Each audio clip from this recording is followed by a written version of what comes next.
Good morning and welcome to the new episode of Making Yourself a Better Human Being. As a matter of fact, we have always been taught wrongly. Look before you leap, think before you act.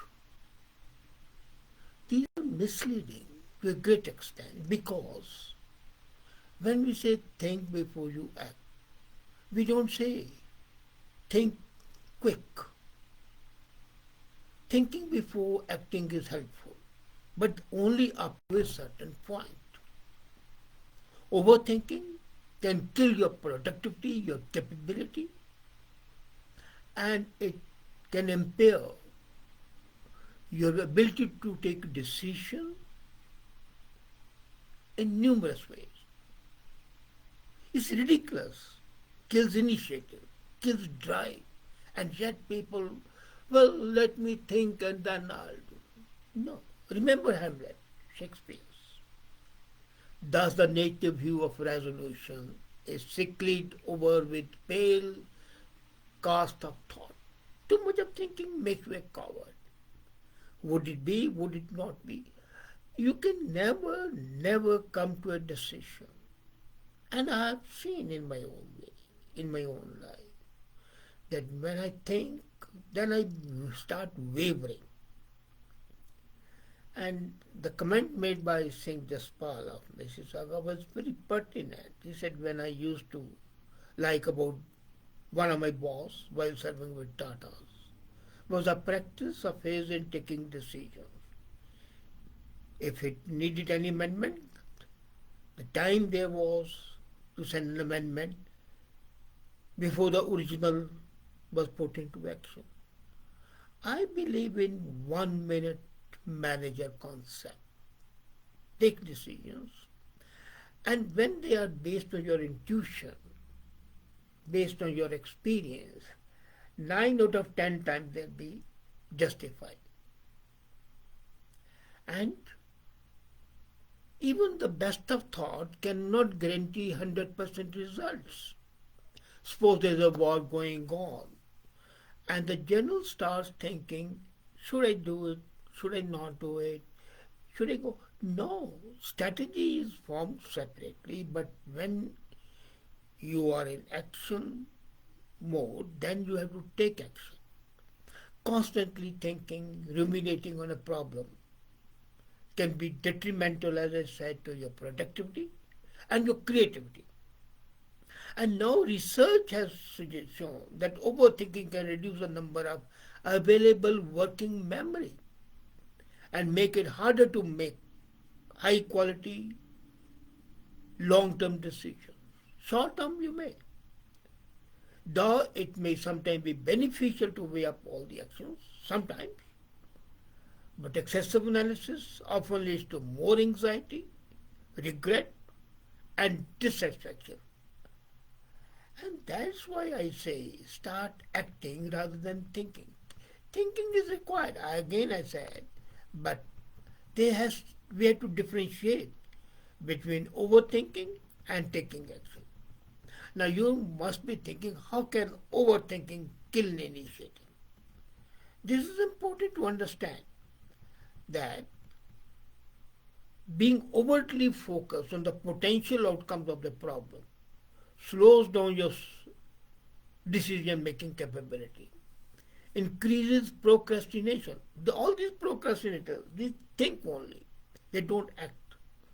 Or even worse, leads to analysis paralysis and inaction. You are all the time thinking. Then you say, okay, let me calculate. Here the result would be, what if this happens? So the result is paralysis of action. And not only that, it increases stress, which then negatively impacts your focus and motivation to stay on the track. It impacts your focus, and not only does it stop you acting, it also hinders your brain from functioning properly. And then the opportunities that you miss. when you spend too much of time analyzing the situation. Sometimes you only have to certain window of time to take action. It doesn't help that there's already constant information overload. And by overthinking, you are adding to that overload. Ultimately, the result is mental collapse. And to be productive in the modern working era, you have to shift information and determine which insights are useful and which are just noise. And 90% of the information is noise, thanks to the social media. And what are the benefits of making quick decisions? There are solutions that can be turned to much more productive, and you can become proficient problem solver. Making faster decisions at work or even in your life can provide several benefits. It can help you stay ahead of the competition. It can make sure that you are able to capitalize on the new opportunities quickly. It can help you reduce stress and uncertainty. That's the most important thing, your mental health. Decision-making process is well thought and efficient because it should be automatic. It idea comes, then it shouldn't take more than a few minutes to analyze. And quick action prevents costly delays and allows you to juggle multiple choices. And that's important. Another thing which people forget, when you take quick action, it helps build trust with your colleagues, with your clients, stakeholders. I remember as a CEO, there was a problem with the pricing and the quality of the TV. So I immediately said, okay, we'll replace it in the next 2 years. 2 years, instead of 1 year warranty, it will be 2 years warranty. Instant action. And voila, the wholesalers doubled their orders because they were sure that we mean business. So, how to stop overthinking that process which we have seen is bad and become more decisive? And now I'm going to talk about a game plan to nip overthinking in the bud and make capable decisions. First, understand your mindset plays a big role in overthinking tendencies. And why do you overthink? You are afraid. What might happen? You forget that heavens won't fall. Fear is a normal part of decision making, but it can prevent you from making the best decisions. And that's why you have to acknowledge and identify any fears that you may have about making the wrong decision in order to be able to move forward. Get rid of the fears, face them. And embracing the idea that it's okay to fail forward may help you manage those fears too. Once you take an action, it has been taken. So fears automatically are nipped in the bud. And taking a chance on the wrong decision opens up the possibility to gain knowledge and harness new ideas. Every failure is a process of learning. So what if you fail once? As I said, if you take 10 decisions and you fail in one or two, look at the statistics. People who overthink also fail even more, as a matter of fact. So, what you are going to do is, if you fail, is to open the possibility to gain knowledge and harness new ideas and spark growth, which is not possible without action. If you're just thinking and not acting in action, you can neither seize the opportunities. And remember, opportunities are never lost. Somebody else takes them up. So with every wrong move, you acquire a new understanding how the future challenges and opportunities can be met. And that's what we forget. You need a growth-oriented approach that will boost your confidence in your decisions because you will experience the positive impact of your decisions firsthand. And additionally, there's another benefit. When you slow down your thinking to decide faster, you are clearing your mind. So take a few breaths, clear your mind, take a decision. That's it. Then the next step is much more important. Focus on the outcome you want to achieve and ask yourself how potential decision will help you reach there. Journey is more important. You have a goal. Unless you start journey, you won't reach the goal. But if you're thinking about the goal all the time, if you're thinking about the destination all the time, and not even starting the journey, how would you reach there? So, what do you do? Don't be afraid to ask the feedback while evaluating your options.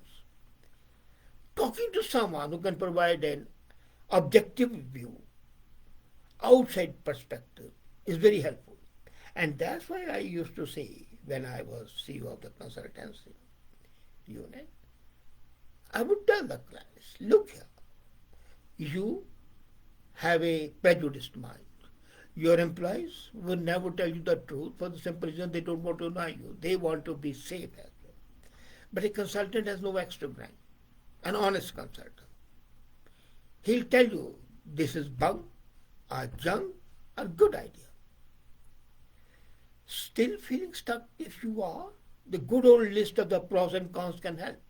Keep in mind that while all those habits can help you become more decision, you still have to move forward with your decision making yourself. And here your intuition, your judgment, your gut feeling comes into view. Give yourself a time limit to make a decision. Okay, you want to think? Fine. You will think for 10 minutes, period, and then take a decision. And then depends on the subject on which the decision is making. As I said, if the war is taking place and you have got to immediately counter it, you can't take more than a few seconds to take a decision. Right? Somebody is drowning, you have to take a decision to jump in and save the person. But if, say, the decision is about which course to take, if you're a student, you're wanted one, then okay, you can take about a day or two. That's it. So keep in mind all those things that help you become more decisive, and that's important. And you would find when you do that, if you tend to overthink, the bottom line is that you need to become more comfortable. And overthinking doesn't make you comfortable. Let me tell you. You might have seen it yourself. Because the more you think, the more the different ideas come, negative, positive, both are different. And the more people you consult, the more confused you would be. So, you have got to insulate yourself mentally. You have got to insulate yourself or isolate yourself from the noise. The thinking, a time limit, and then depending on the subject. And start doing it. You would find you are a quick decision maker. I till today have never taken more than a few minutes to take any decision. People always tell me, you take a quick decision. Yes, I do. Because I've seen that instant decisions, based on my experience, based on my knowledge, based on my gut feeling, 99% would be justified. And if they're not justified, as I said, hammers don't fall, because that's a process of opening the new opportunities. And the new opportunities are only open when you have closed one gate. Say you are working in a job, you resign, then you think of something else. Or in the personal life as well. Anywhere, until you come to a decision, until you are faced with a wall, you don't try to find the sideways and the other alternatives. They are only found when you are left with no choice. So let it be action oriented work rather than thinking mode. The thinking mode should be, as I said, a limited one, but the action mode should be the major way for you to act. If you want to be a good decision maker, and you have to be a good decision maker if you're a manager, and even your personal life, your children's education, your partner, your life, your husband, everywhere. The quick decisions would enable you to assert, to carry out the directions, and there'll be no ambiguity. That's the most important thing.